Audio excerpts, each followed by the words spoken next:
સુરત શહેરના પૂણાપાટિયા વિસ્તારમાં પુલ નીચે ફેરિયાઓ દ્વારા છોડી દેવાયેલી શ્રી ગણેશજીની ખંડિત તથા અત્યંત અપમાનજનક સ્થિતિમાં રહેલી પ્રતિમાઓ મળી આવતા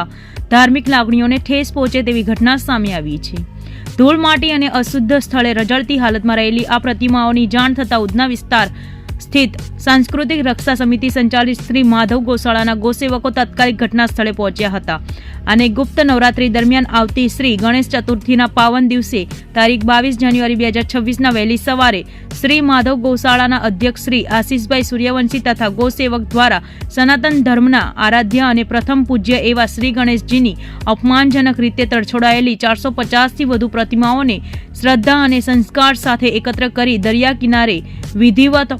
પૂર્ણ વિસર્જન કરવામાં આવ્યું હતું. આ પ્રસંગે અધ્યક્ષ શ્રી આશીષ સૂર્યવંશીએ જણાવ્યું કે શ્રી ગણેશજી કરોડો લોકોની આસ્થાનું પ્રતીક છે અને તેમની પ્રતિમાઓ સાથે આવું વર્તન કરવું અતિ દુઃખદ છે અને નિંદનીય પણ છે. ધર્મની લાગણી દુભાવતી આવી ઘટનાઓ સામે સમાજે એકત્ર થઈ અવાજ ઉઠાવવાની જરૂર છે. સાંસ્કૃતિક રક્ષા સમિતિ સંચાલિત શ્રી માધવ ગૌશાળા છેલ્લા 10 વર્ષથી અયોગ્ય જગ્યાએ વિસર્જિત થયેલી શ્રી ગણેશજી તથા માતાજીની પ્રતિમાઓનું સંકલન કરીને યોગ્ય ધાર્મિક વિધિ સાથે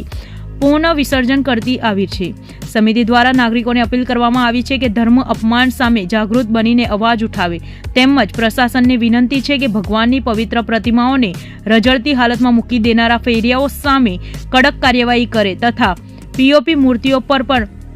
પૂર્ણ પ્રતિબંધ લાગુ કરે. આપ જોઈ રહ્યા છો ગુજરાતની સૌથી પહેલા ખબર આપતી Surat express news channel director Rajesh મંગલેની સાથે.